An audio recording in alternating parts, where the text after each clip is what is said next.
ഇന്ന് സൺഡേ അല്ലേ, എല്ലാവരുടെ വീട്ടിലും ചിക്കൻ മട്ടൻ എല്ലാം കഴിച്ച് ഇങ്ങനെ വൈകിട്ടായപ്പം റെസ്റ്റിലിരിക്കുന്ന ഒരു സമയമാണ്. അപ്പം നിങ്ങൾക്ക് ഒരു അടിപൊളി കാഷ്യൂ ചിക്കൻ റോസ്റ്റാണ് ഞാനിവിടെ കാണിക്കാൻ പോകുന്നത്. അതിന് ആദ്യം ചട്ടിയിൽ കുറച്ച് എണ്ണ ഒഴിച്ച് ഒരു 2 വലിയ ഉള്ളി ഈ രീതിയിൽ കട്ട് ചെയ്തിടുക.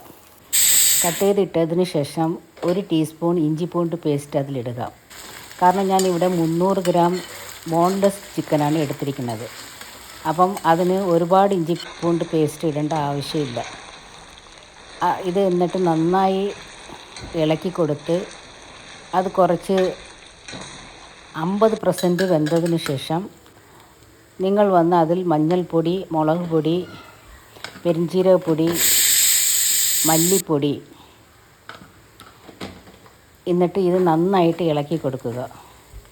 ഇത് നന്നായിട്ട് ഇളക്കി കൊടുത്തതിന് ശേഷം കാശ്മീരി മുളകുപൊടി 1 ടീസ്പൂൺ ഇടുക. ഇത് നമ്മൾ കളറിന് വേണ്ടിയാണ് ഇടുന്നത്. കാരണം മുളക് പൊടി നമ്മൾ കുറച്ച് മാത്രമേ ഇട്ടിട്ടുള്ളൂ. എന്നിട്ട് അതിൽ കുറച്ച് ഗരം മസാല ഇടുക. ഗരം മസാല ഇട്ടതിന് ശേഷം നന്നായിട്ട് ഇളക്കി കൊടുക്കുക. ഈ ഉള്ളി അത്രയും നമ്മൾ ഫസ്റ്റ് ഒഴിച്ചിരുന്ന എണ്ണയിൽ തന്നെ കുക്കാവണം. അത് കഴിഞ്ഞ് 300 ഗ്രാം ബോൺലെസ് ചിക്കൻ എടുത്ത് ഇതിൽ വന്ന് നമ്മൾ ഇട്ട് നന്നായിട്ട് ഇളക്കി കൊടുക്കുക. അതിൻ്റെ കൂടെ ആവശ്യത്തിനുള്ള ഉപ്പും ഇടുക. ഇങ്ങനെ കുറച്ച് എണ്ണയിൽ തന്നെ വേവിക്കണം. ഇതിന് വെള്ളമൊന്നും ഒഴിക്കാൻ പാടില്ല. ഇങ്ങനെ അടച്ചിടുമ്പോൾ ആ ചിക്കനിലുള്ള വെള്ളം തന്നെ താനെ ഇറങ്ങും. കുറച്ച് കഴിയുമ്പോൾ അത് സിമ്മിലിട്ട് വേവിക്കുമ്പം ആ ചിക്കനിലുള്ള വെള്ളം അത്രയും അതിൽ ഇറങ്ങുമ്പം അത് മതി. ഇച്ചിരി പോലും വെള്ളം ഒഴിക്കാൻ പാടില്ല. കുറച്ച് നേരം കുക്കായതിന് ശേഷം ഒരു 75% കുക്കായതിന് ശേഷം അതിൽ തക്കാളി, പച്ചമുളക് കട്ട് ചെയ്തത്, കരിവേപ്പില ഇത് 3 ഇട്ട് നന്നായിട്ട് ഇളക്കി കൊടുക്കുക.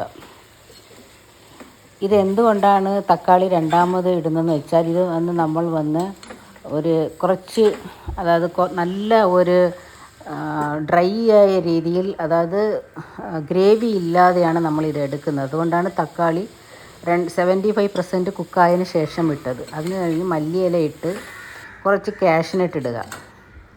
ഈ കാഷ്നട്ട് ഇടയ്ക്കിടയ്ക്ക് ഇങ്ങനെ കടിക്കുമ്പം അത് കുട്ടികൾക്കും ഇഷ്ടപ്പെടും, വലിയവർക്കും ഇഷ്ടപ്പെടും. നിങ്ങൾ ഇങ്ങനെ ഒരു പ്രാവശ്യം ട്രൈ ചെയ്ത് നോക്കുക. നിങ്ങൾക്ക് ഇഷ്ടപ്പെട്ടെങ്കിൽ ഈ വീഡിയോയ്ക്ക് ഒരു ലൈക്ക് ചെയ്യുക. പറ്റുമെങ്കിൽ സബ്സ്ക്രൈബർ ചെയ്യുക. ഞാൻ വീണ്ടും വീണ്ടും പറയുകയാണ്, നിങ്ങൾക്ക് ഈ വീഡിയോ ഇഷ്ടപ്പെട്ടാൽ തീർച്ചയായിട്ടും നിങ്ങളൊരു ലൈക്ക് ചെയ്യുക. അപ്പോൾ തന്നെ എനിക്ക് വീണ്ടും വീണ്ടും പുതിയ കാര്യങ്ങൾ നിങ്ങൾക്ക് വീഡിയോ എടുത്തിടാനുള്ള ഒരു തോന്നൽ എനിക്ക് ഉണ്ടാവും. അതിനു വേണ്ടി മാത്രമാണ്.